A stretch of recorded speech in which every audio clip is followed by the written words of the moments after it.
আজকে সকালবেলা ঘুম থেকে উঠতে না উঠতে আমার ক্যামেরাম্যান চলে এসেছে।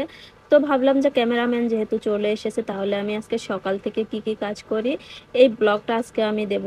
আপনারা অনেকে আমাকে বলেন যে আমি নাকি কাজ করি না, সারাদিন শুধু ভিডিও করি। তো আজকে দেখেন আমি কতগুলো কাজ করি সকাল থেকে। এই যে আমি সকাল 9টা বাজে ঘুম থেকে উঠলাম, উঠে আমি ব্রাশ হাতে নিলাম, সাথে টুথপেস্ট নিয়ে নিচ্ছি।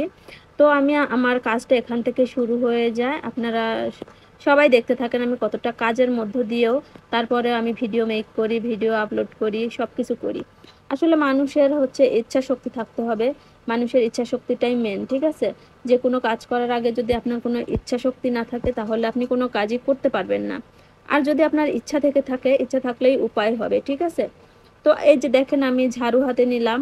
তো আমাদের নাটোরের আঞ্চলিক ভাষাতে এটাকে ঝাঁটা বলা হয়। তো আমি ঝাঁটা হাতে নিলাম। সর্বপ্রথম আমার সকালের কাজ হচ্ছে ব্রাশ করে ফ্রেশ হয়ে তারপরে হচ্ছে আমি আমার ছাগলের ঘরটা পরিষ্কার করা। এটাই হচ্ছে আমার সর্বপ্রথম কাজ।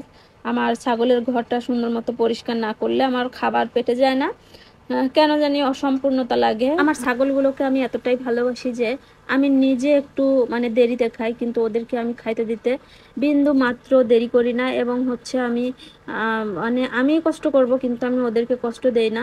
তারপরে বর্ষার দিনে ছাগলগুলো আমার অনেক শুকায় গেছে। বর্ষার সময়ে তেমন একটা ঘাস কাটতে পারি না।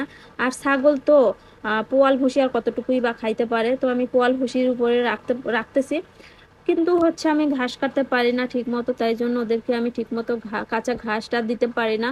এই জন্য আমার ছাগলগুলো অনেক শুকায় গেছে। দোয়া করবেন আমার জন্য, আমার ছাগলগুলো যেন অনেক অনেক ভালো থাকে, সুস্থ থাকে। সবাই দোয়া করবেন। তো কথা বলতে বলতে আমার ঘর ঝাড়ু দেওয়া শেষ হয়ে গেছে। আমি এখন হচ্ছে ঢাকির মধ্যে তুলতেছি ময়লাগুলো। এটা আমার প্রতিদিনের কাজ, নিত্যদিনের কাজ আমার এটা। প্রতিদিন 3-4 ঢাকি করে এই ময়লা ফলাইতে হয় আমাকে। আর এটা হচ্ছে আমি কখনোই অলসতা করি না, আমি কাজকে বেশি এনজয় করি। আমার কোনো কাজকেই ছোট মনে হয় না যে আমি এই কাজ কেন করব, আমি এই কাজ করতে পারবো না। আমি কখনো এই কথা বলি না, কারণ আমি প্রত্যেকটা কাজকে রেসপেক্ট করি এবং সম্মান করি। আমি প্রতিটা কাজ আমি আমার মতো করে এনজয় করে করি। কাজ করতে আমার ভালোই লাগে, খারাপ লাগে না। আপনারা তো দেখেন আমার ঘাস কাটা ভিডিওগুলো, দেখেন আমি কতটা কষ্ট করি রোদের মধ্যে, গরমের মধ্যে। তো তারপরে আমি হচ্ছে কাজ করে যাই যেন আমি একটু মানে সফলতার মুখ দেখতে পারি। আপনারা সবাই জানেন আমি কাজ করি বলে অনেকে অনেক রকমের কথা বলে। আমি কেন ছাগলের ঘাস কাটি, আমি কেন ছাগল পালন করি, এটা নিয়ে অনেকের অনেক রকম মাথা ব্যথা।